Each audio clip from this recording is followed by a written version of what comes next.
पेश है हिंदी जबान में अपडेट। मोदी के शक्तिपूर्ण तथा अप्रजातांत्रिक प्रयास दक्षिण एशिया की शांति तथा सुरक्षा के लिए एक गंभीर चुनौती है।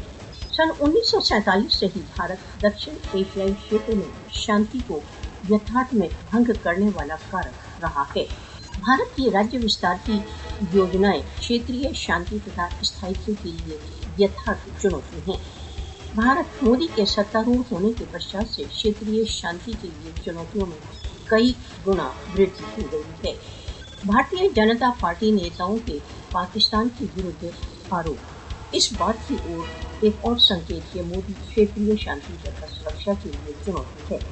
भारत दशकों से कश्मीर विवाद के शांतिपूर्ण समाधान में बाधित होता रहा है। पाकिस्तान क्षेत्र में शांति की उपलब्धि के लिए प्रयत्नों का नेतृत्व करता रहा है। भारत की धूर्ततापूर्ण कार्रवाइयां पाकिस्तान के साथ बिगड़ते हुए संबंधों के लिए उत्तरदायी हैं। पाकिस्तान बार बार विश्व को दक्षिण एशिया में भारतीय विस्थापना की नीतियों के विषय में जानकारी देता रहा है। यह समय क्षेत्र में शांति को निश्चित बनाने के लिए भारत की राज्य विस्तार की योजनाओं को नियंत्रित करने का है। यह समय विश्व द्वारा दक्षिण एशियाई क्षेत्र में भारत की विनाशकारी भूमिका का नोटिस लेने का है।